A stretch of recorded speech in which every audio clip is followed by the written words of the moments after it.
السلام عليكم ورحمة الله تعالى وبركاته. دائما نبدأ بالصلاة على الحبيب، اللهم صل وسلم وبارك على سيدنا وعلى نبينا محمد صلى الله عليه وسلم. كي دايرين الحباب؟ كنتمنى تكونوا على خير ان شاء الله، ويلقاكم هذا الفيديو في اتم الصحة والعافية، وعواشركم مبروكة، ورمضان مبارك سعيد عليكم بالصحة والسلامة جميع المتمنيات. جبت لكم في الوصفة ديال اليوم طريقة تحضير املو باللوز بطريقة صحية 100%، ومع جميع الأسرار باش ينجح معكم. يلا ندوزو المقادير وطريقة التحضير. بسم الله على بركة الله. عندنا هنايا نص كيلو ديال اللوز، 500 غرام ديال اللوز. ضروري كتشدوه وكتنقيوه، كتحيدوا له داك القشور ديال اللوز. وهنايا غنصور معكم الطريقة ديال الغسل ديالو، غنصور معكم جميع التفاصيل باش ينجح معكم ان شاء الله من التجربة الاولى.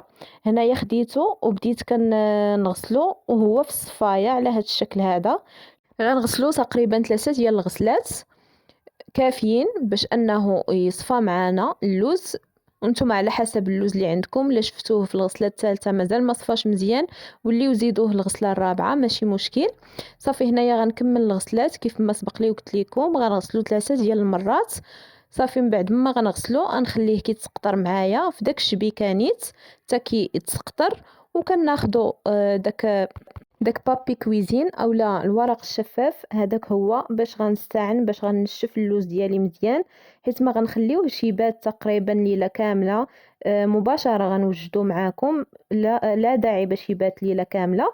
مباشره كناخدو وكنديرو من بعد ما تسقطر من فوق بابي كويزين، وكنحاول انني نفرشولو من التحت ونستعن به من الفوق بيديا، ونبرك مزيان نضغط مزيان بيديا حتى كنشفو تماما على هاد الطريقه. كيف ما كتلاحظوا معايا في الصوره راه كتشوفوا داك الماء انه كيلصق في الكاغيط. صافي كينشف تماما ما كيبقاش فازك. وكناخذوا لاطه من بعد ما كنكونوا شعلنا الفران وسخناه مزيان، وكنديروا العافيه متوسطه باش ما يتحرقش معاكم اللوز. وكنديروا مباشره في اللاطه وكندخلو الفران باش يتحمر معانا. ضروري ياخد وقته في التحمار، هذا هو السر ديال املو باش ينجح معاكم. الا ما حمرتوش اللوز مزيان ما غينجحش معاكم وغيجيكم مدقص وما محمرش، وفي المذاق ديالو ما زوينش، ما غينجحش معاكم نهائيا. هذا هو السر ديال الاملو. ضروري من اللوز انكم تحمروه، تقلبوه وتعاودوه في الفران وتخليوه يتحمر حتى كتشوفوا اللوزه ما كتبقاش بيضه من الداخل، كتحمر معاكم على هذا الشكل هذا. عاد باش كتاكدوا بان اللوز تحمر تماما. هنا غنحتاجوا العسل الحر باش غنحليوه باش يجي معنا املو طبيعي 100%. غنحتاج نص كاس ديال العسل الحر وكاس ديال زيت الزيتون، اولا كاس ونصف تقريبا. انا هنا غنضيف في الاول كاس ومن بعد عاد غنزيد القياس ديالي. هنايا شديت اللوز وطحنته حتى ولا معايا معلق كيف ما شفتوا معايا في الصوره.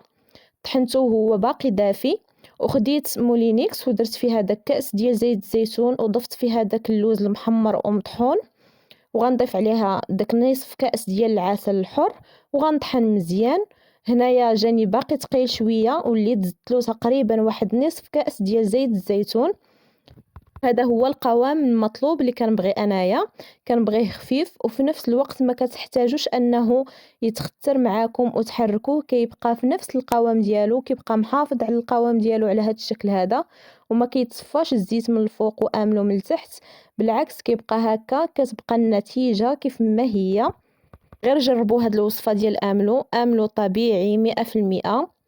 انا متاكده غينجح معاكم وغتدعيو معايا ان شاء الله. كنتمنى هاد الوصفه تكون نالت الاعجاب ديالكم.